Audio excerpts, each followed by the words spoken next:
My dudes, Power of the Doctor came out. We waited so long for this. I mean, it feels like that, but wait a minute. We've been here and done this before, right? At least a good few times. At least more than once. Dude, what are you talking about? You've only done this once. Wait, really? No, surely I've posted more than one Doctor Who review by this point. Oh.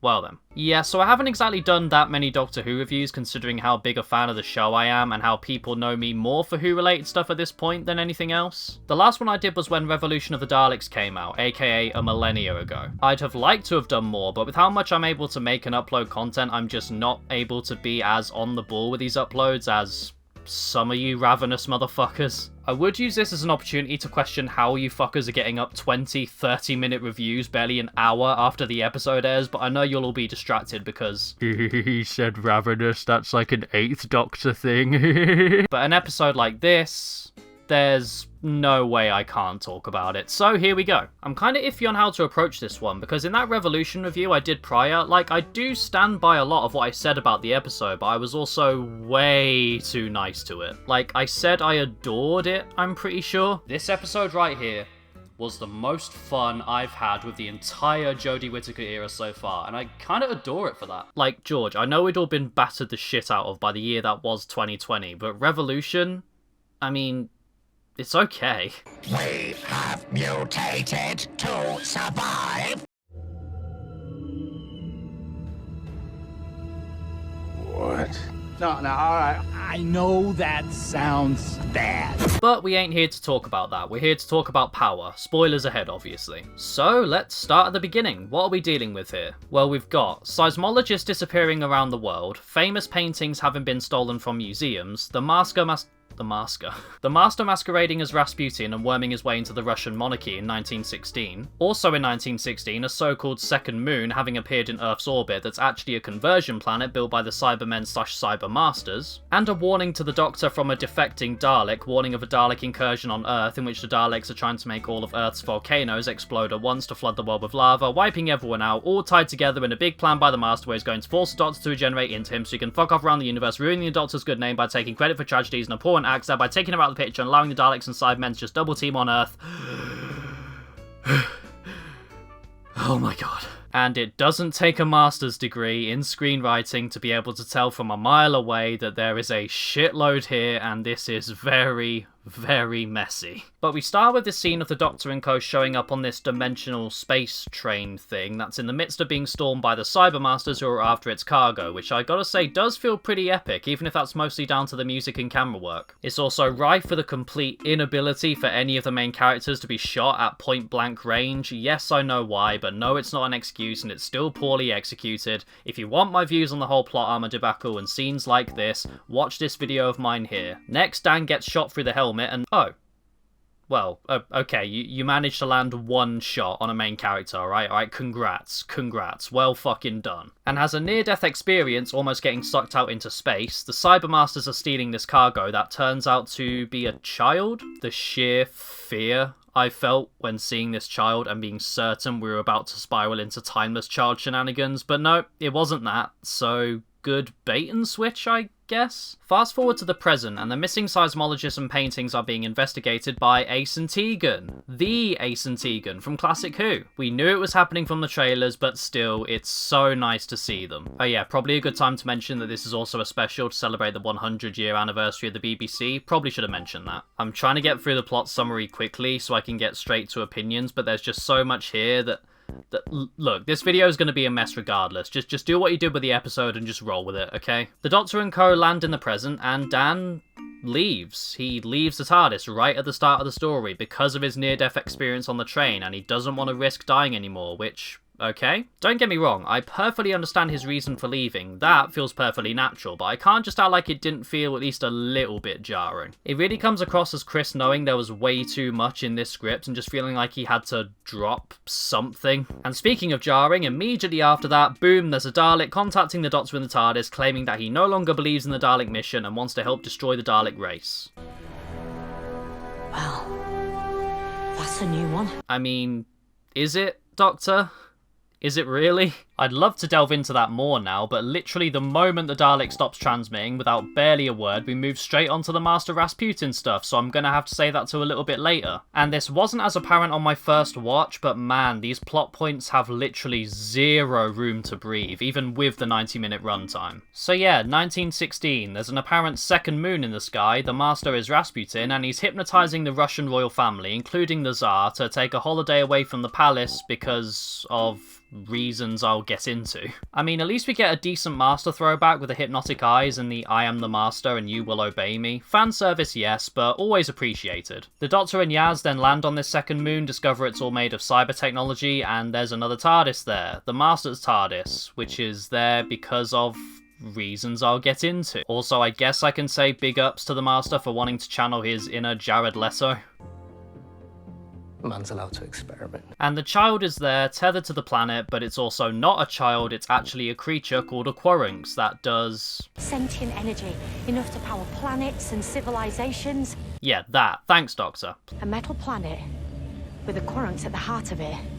On the edge of Earth in the second decade of the 20th century. Why? Alright, yeah, alright, Doctor, I get it. And the cyber boys show up and they're all, we got us a whole planet to convert, bitches, and you will not stop us. And the Doctor's all like, yes, I will, and they're all like, no. And I am really trying here, I promise, I'm really trying. Back in TARDIS, Kate reaches out, she's like, yo, there's this other plot point you need to pay attention to, which pulls the Doctor away from that, to Unit, where Ace and Tegan are on the payroll, and they all meet, and it's all nice and sweet, and, well, no, it's not quite sweet. Tegan is pissed. Like you care. Bro, Tegan, look, I am trying here. So the Master's been messily photoshopping himself into famous paintings for reasons I'll get, and appears on Zoom, and he's like seismology stuff. But the Doctor touches Ace and Tegan, which gives them a shock, does it to Yaz later on too, and keep an eye on that, it'll be important later. And the Doctor's off to see the Master so he can do some sweet, sweet dick teasing. Got a TARDIS on a metal planet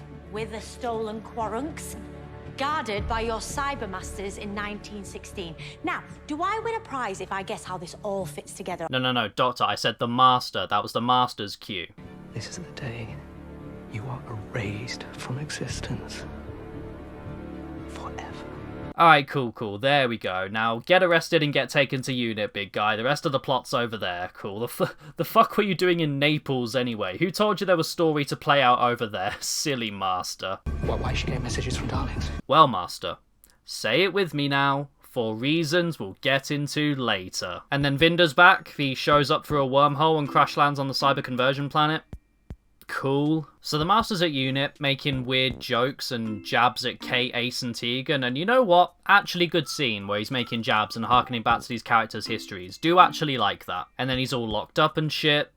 Cool. And we're off again. We're off to check back in with the Daleks. Specifically, we're back with our Dalek traitor buddy, and no, it's actually not a trap, he is telling the truth, but it also is a trap because the rest of the Daleks knew and let him contact the Doctor so they could lure her into a trap. And you know what? Wait, hold up. If this was all part of the Master's plan, then how did the Master know that a Dalek was going to betray them? Unless a Dalek had been planning that out for ages, but then, like, why is he only just doing it? And, like, why is...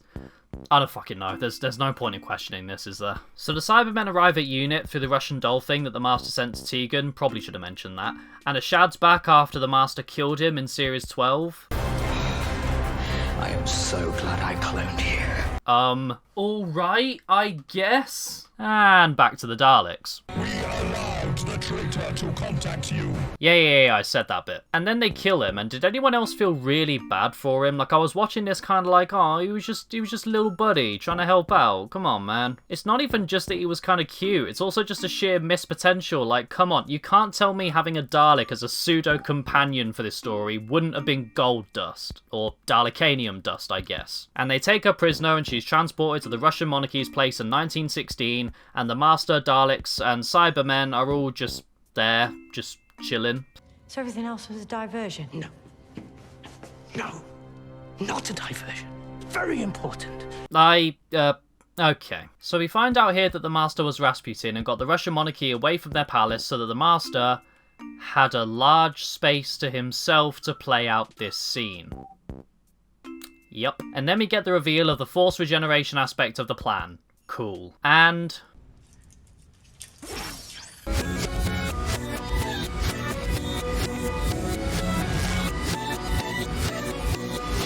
I believe all the discussion about this has been exhausted already, so let's just move on, other than to say that I think it's awesome. So Yaz is flying the TARDIS now. Decent callback to Revolution of the Daleks and her learning to fly the TARDIS using post-it notes. That was nice. And gives her a reason to come back to the scene, I guess. And it happens that the Doctor is out of the picture. The Master has transferred from his body into hers, changing her face into his in the process, and is going around saying that he's the Doctor. And Sacha Dhawan in Jodie's outfit is everything. It's amazing. I love it. An entire Big Finish box set about the Master Doctor right now, please. Yaz lands, but not for long, because the Master, now as the Doctor, carts her away to be gay and do crimes, and before the Master goes around tarnishing the Doctor's name, we get an actual decent scene of the Master just barking at Yaz, and they're both absolutely acting their chops off, especially Sacha. He's just absolutely chewing the scenery. I know, yeah, Kate, Ace and Tegan are still over at Unit doing stuff like escaping and servicing fans. Yaz yeets the Master Doctor out the TARDIS and fucks off, and then we get probably the best scene in the entire story. 13 wakes up in a mysterious place where she's greeted to the First Doctor, portrayed by David Bradley, sat in a robe, except he's also Colin Baker, and Peter Davison, and Sylvester McCoy, and Paul fucking McGann in mainline TV Who. Bro, when I tell you that I audibly squealed. This place, we find out, is known as the Edge, a place within the Doctor's consciousness where each of her incarnations pass through during regeneration, and these incarnations are here to guard the Edge and stop 13 from passing through before the Master can hijack her existence permanently. And I'll touch on this more, but it is a phenomenal scene. It feels mystical, it feels ethereal, and the Doctors themselves are characterised wonderfully and interact with each other really well and very in character, especially the 8th Doctor. I don't do ropes. There's always one. Has to be different. I am a manifestation of our consciousness. I can wear what I like. Paul, you're awesome. So we find out that the Doctor had been working on this AI of her that can talk to people, that our cast can chat to and get advice from. Cool. And Yaz picks up Vinder and they run through the current plot points with AI Holodoctor while the Cybermen are off converting all of Unit. Kind of a big deal, Doctor. You might want to get on that. Actually, never mind. It's all good. Kate, Ace and Tegan have got this. Kate offers herself up to the Cybermen as a distraction while Tegan makes her way down the building, casually surviving falling down an elevator shaft, like you do. And Ace parachutes off the top of the building, almost getting shot down by Cybermen, but Yaz picks her up in the TARDIS mid-air, so it's all good in the hood, you know? And she's going to drop off Ace under the volcano to stop the Daleks, but not before we see her coming back for the Master Doctor, or Doctor, Master, whatever I said. And then we get more really good scenes. Tegan's getting ready to stop the Cybermen when Holo 13 pops up, except the AI adapts to Tegan's emotional blueprint, and it's 5! Ah! Ace also gets a scene like this, with Holo 13 appearing to her and changing into 7, and yes, they're fan-wanky on the surface, but the dialogue between them is lovely. You really get a sense of the history between the Doctor and both Ace and Tegan, and they get a lovely bit of closure between them and their Doctors, airing everything that had previously been unsaid and rekindling their bond. They're wonderful scenes, and I really do appreciate them. And Ace is off to battle some Daleks until Graham's there. Because of course he is. Very forced in, but you'll catch me complaining about a Bradley Walsh appearance over my dead body. After some scenes of Kate actually doing stuff and being a bit of a badass unlike her last appearance, and the affirmation Tegan elevator shaft thing, the Master's back at the Russian palace and the Daleks give the order to activate the volcanoes to wipe out humanity. Cool. Yaz bitches at the Master Doctor some more. Cool. Get 'em, girl. All that jazz. And then Joe Martin's fugitive Doctor marches in. Fucking get 'em, girl. Except, wait, it's not actually her Doctor, it's Holo 13 appearing as her. God fucking damn it. At least Vinder gets to serve a purpose. He points a gun at the Master, shoots him, and gives a decent one-liner. If you're a friend of the Doctor's, you aren't going to use that.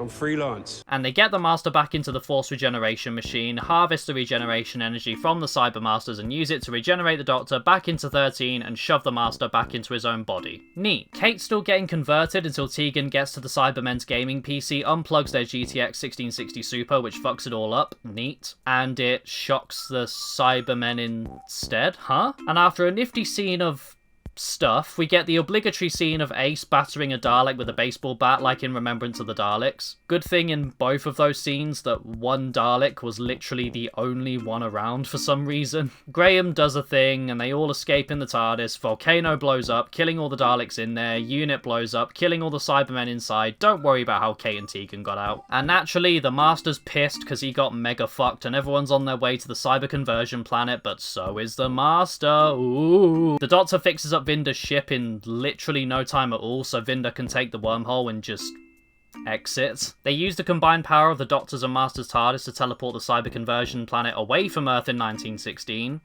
to Earth in 2022, and they use its technology to freeze all the lava from the erupting volcanoes into steel. Wait, wouldn't that have pretty drastic implications for tectonic seismic shit as well? And now the final task to check off. Release the Quarunx that was powering the cyber conversion planet. She tells it to channel its energy down so it can break out and then destroy it, and then the day is saved. Wait, how'd the Master get back to his TARDIS? Here it is, the final confrontation. The Master's dying because the double force regeneration is making his body fail. Rest in peace, my dude. His final wish? Well, the Doctor's body's gotta fail too, right? But if I can't be the Doctor, neither can you.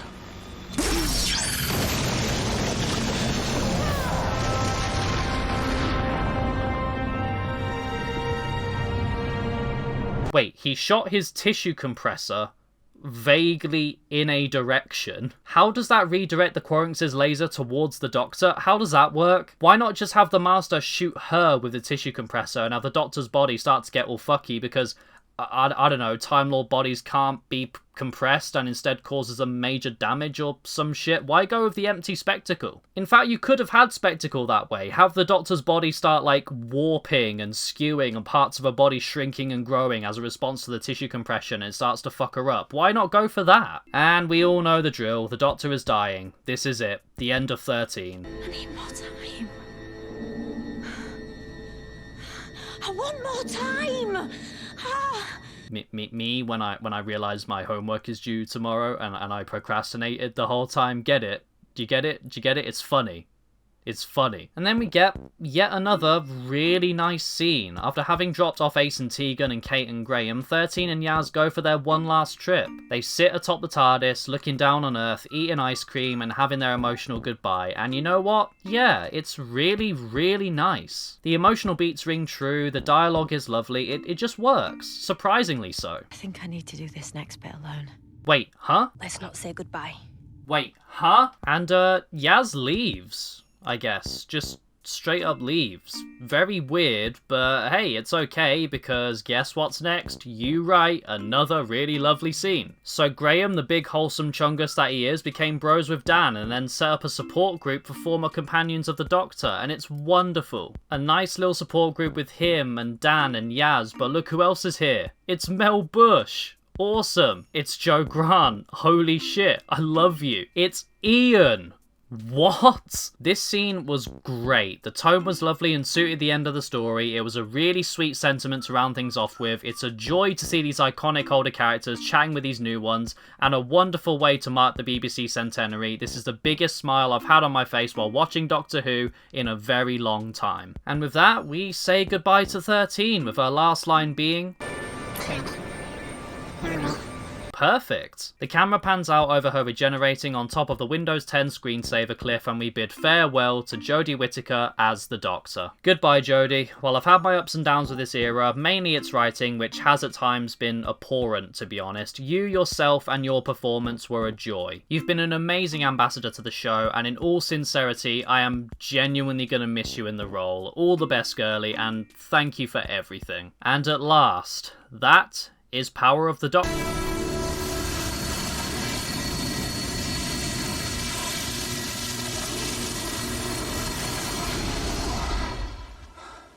Okay, no. Not yet. Not now. Sir, Mr. 14, sir? Not here. You're getting your own video. I cannot. Not right now. Okay, and with that, finally, is Power of the Doctor summarized. Now, one thing you may have noticed, other than that messy-ass plot, which I'll get to in a second, we've got plenty of Timeless Child and Division-related baggage from Series 12 and Flux, and the episode doesn't really touch on or expand on any of them at all, other than the Cybermasters being a thing that's present. Literally none of that baggage is addressed at all, which from me sounds like it would be a negative, but you know what? I think the episode is much better for it. I think ditching all that previous baggage was the better move, as well. Sure, it doesn't really make for a satisfying finale to this era. It does allow just doing something bombastic and fun for 13's last story, rather than just being bogged down with lore like something like the Timeless Children was. It allows the story to just go all out on the fun appearances and crazy plots and centenary style fan service, instead of just lecturing us on how the lore's gonna be wrapped up. So for me personally, it's a positive, but on a technical writing and narrative level, it's probably a negative, but I hate the Timeless Child stuff, so being honest, I really don't care. So with that shit out of sight and out of the way, what about the plot? Well, it's messy. It's messy as shit. If you follow me on Twitter, which you absolutely should, I'm always talking Doctor Who on there, and only Doctor Who. I'm trapped in this perpetual state of discussing pointless things about this dumb show until the day I pass on to the nether regions, so if you want to see that play out, again, follow. You'll likely recall me talking about Power of the Doctor afterwards, talking about how I really enjoyed it and found it fun, but how it would likely fall apart under scrutiny, and well, yeah. This shit was an absolute mess that just barely comes together into a coherent plot. I remember thinking that for certain the biggest criticism would be that the different plot points feel disjointed, and I was just thinking, nah, there's a lot here, but it all links up and works, like the Master wants the Doctor out of the picture and to ruin a good name, so he calls on the Daleks and the Cybermen to put their mutual hatred of each other aside and come together over their hatred of her, and that's original. And out of it, the Daleks and Cybermen get to double team Earth together. You know, the Cybermen get to bring their conversion planet into orbit in order to convert all the humans on Earth, and the Daleks get to enact their plan with the volcanoes to wipe out all the humans on Earth. The humans that the Cybermen want to convert.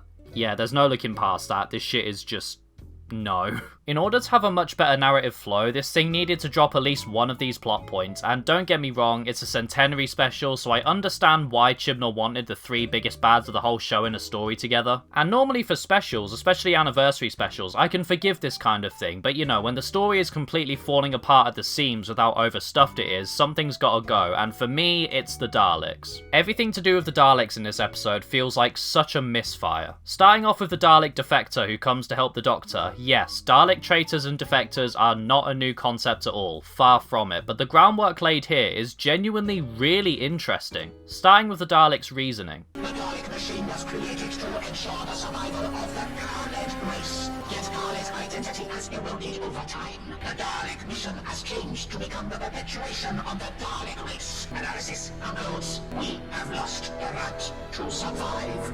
And I love that, I really do. It's a great deep cut to harken back to the origins of Dalek lore, with Davros having created the Dalek mutants and travel machine to preserve his race, the Carleds, yet this conclusion that the Dalek has reached of that original mission statement long having become irrelevant as the race had constantly warped and corrupted and changed itself to the point where they're now completely unrecognisable from what they were trying to preserve, thereby making the whole thing pointless. It's a great idea. Especially having the Dalek come to this conclusion itself, it serves as a great reminder that while yes, the Daleks as a collective are a mostly pretty one-track mind, each Dalek is still its own individual and a very intelligent one at that. They can do their own thinking, have their own ideas and thought processes. They're not just mindless robots programmed to think a certain way. There's a living, breathing, independent creature in each of those machines. But from there, it goes downhill very fast and the Daleks end up feeling like a complete non-presence. Their plan is something that ends up just kind of fading into the background and feels like obligatory scenes of it playing out were just crowbarred in as an afterthought. It's dealt with way too quickly and easily, which in my opinion is always the lamest thing that can possibly happen in a Dalek story, and again, it doesn't feel like it's in service of the plot overall since it directly conflicts with the Cybermen's goals in a way that should be glaringly obvious. And it's a shame, because not only do I love the Daleks, I know it's a basic bitch thing to say that the Daleks are my favourite Who villains, but it's basic for a reason. The best Dalek stories are often the best stories in all of Who, so it sucks to see them so poorly handled. But also because I actually quite like their plan. It feels like something the Daleks would have tried to do back in 60s Who. It feels very Dalek Invasion of Earth-esque, but it ends up just amounting to the narrative equivalent of a very wet fart in an elevator.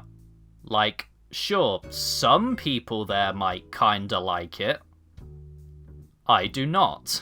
The thing is though, I'm very tempted to let this stuff slide, at least mostly. I mean, it's a centenary special, ain't it? The main focus was always going to be dumping in as much of the show's iconography as possible. I don't think it's done that much worse than whatever the Five Doctors wanted to achieve. The Five Doctors is mid, fight me. And because after an era that's mostly ranged from disappointing me to underwhelming me to boring me to tears to pissing me the fuck off, I just wanted to be able to sit down, lay back, and have fun with this story, and if I told you I didn't do that, then I'd just be fucking lying. I did have a lot of fun. It feels hectic and action-packed, it's fast-paced, it's a total rush of wacky, cartoony, sci-fi action that surprisingly isn't really asking you to take it too seriously. At least for me, it didn't feel like it, and at this point, I really don't mind that at all. Plus, I think the crew really put on a show. I think the episode is Jodie's best performance as the Doctor so far, Mandeep's best as Yaz, maybe not Sasha's as the Master. I think he put on a better show in Spyfall, especially part 1, but his performance here is absolutely not to be sniffed at. Like I said earlier, he really does chew the fuck out of this scenery. And I think, other than the glaring structural issues, on the smaller scale, I think this is some of the better writing Chibnall has done for the show. Jodie really does feel very doctory here and there during this story, with the odd surprisingly good one-liner here and there, same for a lot of the other characters. Ace and Tegan's characterization, while not perfect and not super in-depth at all, did feel very faithful to their original portrayals in the classic show.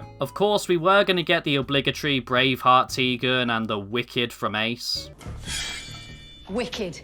But the characterization overall does feel loyal to how it was back in the day. And it does for the classic Doctors inhabiting the Edge and showing up in the hologram as well. Granted, we do only get little tidbits of it, but what is here is very good and fits them to a T. While I'm here actually, all this was genuinely a really smart way to integrate classic Doctors into the story. When you have them inhabiting a place in the Doctor's subconscious where they've just kind of been chilling out in the recesses of the Doctor's mind ever since they regenerated, or coming through an AI that responds to the emotional blueprint of these now much older companions, it allows for a reasonable and believable explanation as to, say, why they look older, for example. Unlike if you were literally bringing these actual incarnations into the story where you'd have to come up with some weird techno-babbly excuse for it. I know there was one in Time Crash, but that was really weak and weird in my opinion. Obviously I'm not mad at it because it was just a special minisode for children in need, but still. Instead, what you've got here is a really clever way for them to make an appearance while being able to sidestep that and not take away focus from the story at hand. Seriously, while yes, the Holo 13 is very Deus Ex Machina-ish, it being a vehicle to give these companions a meeting with their Doctors, plus their presence in the Edge, was such a clever idea. And another reason why I can't bring myself to go too hard on this episode is that there's one big thing about it that made me so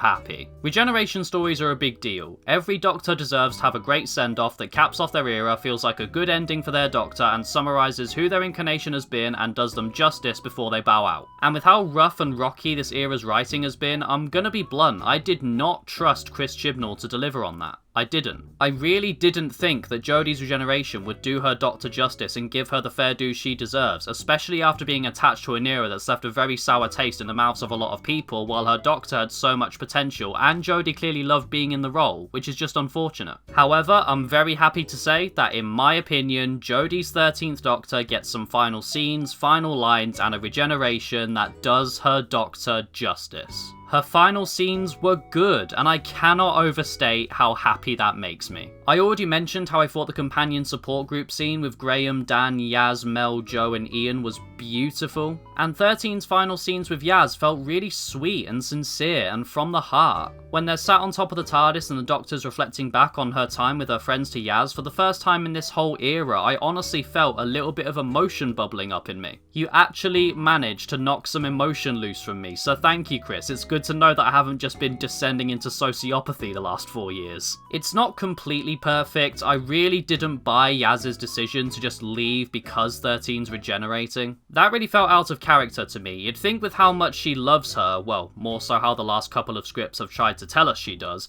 that she'd want to stick with her right to the end and see her through to the other side. That really didn't feel earned at all. But, you know, Mandip was leaving, and that was probably the best we could have got, bar outright killing Yaz off, which probably would have severely clashed with the tone that this thing was going for, so I can see why we got what we did. But what is perfect to me, on the other hand, 13's final lines.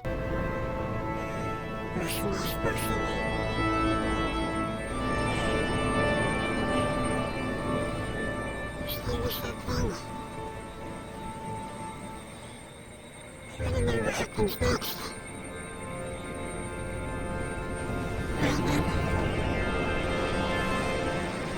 Don't tell me what I'm about to do. That last line of Doctor whoever I'm about to be, tag you're it, suits 13 perfectly. I think her final moments did her Doctor justice in a way that I was never expecting. I loved them, and I was so happy to be proven wrong there, and that her Doctor got the ending on a high that I think she deserved. And well, that's the power of the Doctor, the final story of the Chris Chibnall / Jodie Whittaker run of Doctor Who. I did say when discussing the episode on Twitter that this episode would completely fall apart under scrutiny, and well, yes, it absolutely does. There's just no denying that. I'd be deluded to try. But I'd also be completely deluded to try and act like I didn't come out of this episode very pleased. I've watched it a good 3 or 4 times now and was expecting my enjoyment of it to just completely tank more and more with every rewatch, and while obviously it didn't blow me away quite like the first rewatch, because I mean it was never going to, I can happily say that even on rewatches I did still very much enjoy it, and unlike what I originally said in my review of Revolution, I don't see that changing all that much over time. We obviously never know, but I don't see that changing that much. And well, here's to the new era. We got RTD coming back, David Tennant as 14 for the 60th with an all-star roster of the Temple Noble family and Neil Patrick Harris as possibly the Celestial Toymaker. Ncuti Gatwa taking over as 15 right afterwards with Millie Gibson by his side. So a smoking hot Doctor for Series 14 and beyond. A smoking hot companion for the 60th in the form of Yasmin Finney, and I just cannot wait for the future of this show. I reckon it's going to be a blast. I'll try get a video up about my thoughts, hopes and worries for RTD2 in the not too distant future. But for now, thank you so much for watching, all you BEA beautiful people, however many or few of you there may be, and I will see you next time. Cheers!